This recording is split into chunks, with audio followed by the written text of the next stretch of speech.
warahmatullahi wabarakatuh. Perkenalkan, saya Angga Putra Nugroho dengan NIM 2401010092. Di video kali ini saya akan mendemonstrasikan penggunaan alat ukur yang saya pilih, yaitu multimeter digital dengan bermerek Anek. Selanjutnya saya akan menjelaskan sedikit fungsi dan prinsip kerja alat ukur yang dipilih. Pertama, kita nyalakan dulu multimeter digitalnya. Nah, di sini ada fungsi auto rank. Di fungsi auto rank ini kita bisa melakukan pengukuran lebih cepat dan mudah, terutama bagi yang belum terbiasa menggunakan multimeter. Fitur auto rank ini mengurangi risiko kesalahan dalam memilih skala pengukuran yang kadang terjadi pada multimeter manual yang memerlukan pengaturan rentang secara manual. Di sini adalah metode pengujian pada dioda. Ini berfungsi untuk memudahkan kita memeriksa kondisi dioda dalam sirkuit. Selanjutnya yaitu ini adalah simbol dioda. Biasa ini digunakan untuk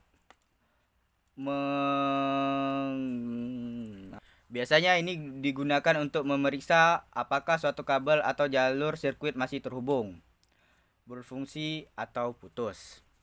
Selanjutnya yaitu frekuensi.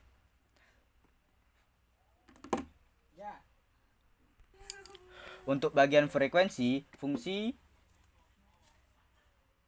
biasanya mengukur frekuensi sinyal listrik dalam hertz. Ini berguna dalam ukuran sinyal audio, radio, atau frekuensi yang digunakan di perangkat elektronik.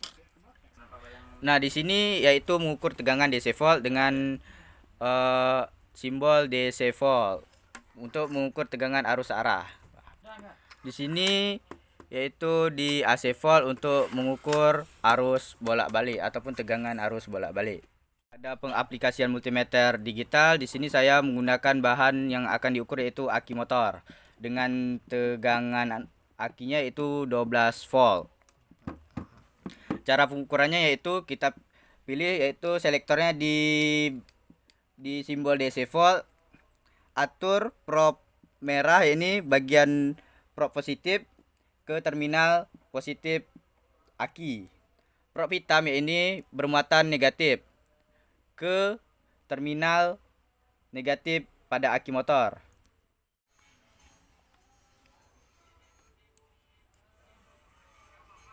Didapat hasil dari pengukuran yaitu 13,18 volt.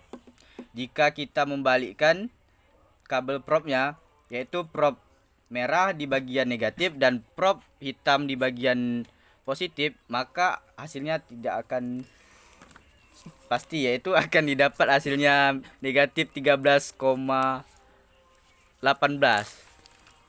Ini tidak sesuai dengan konsep dari arus DC, yaitu arus arah.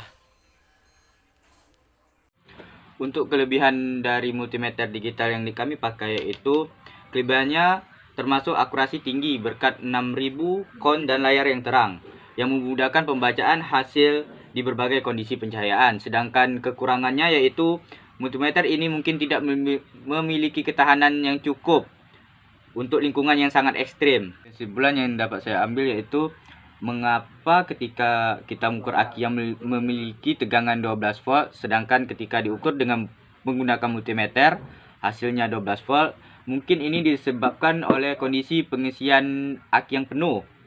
Tegangan pada aki sering kali lebih tinggi dari 12 volt ketika dalam kondisi penuh. Yang kedua yaitu karakteristik baterai timbal asam. Aki timbal asam memiliki tegangan yang sedikit lebih tinggi segera setelah selesai diisi. Yang ketiga yaitu pengaruh pengukuran tanpa beban. Di sini ketika aki diukur tanpa beban, yaitu tanpa ada perangkat yang mengonsumsi listrik dalam aki, tegangan yang terukur bisa lebih dari tegangan nominal. Jadi hasil pengukuran 13,18 volt menunjukkan aki dalam kondisi baik dan terisi penuh. Sekian dari saya dari mendemonstrasikan penggunaan multimeter. Wassalamualaikum warahmatullahi wabarakatuh.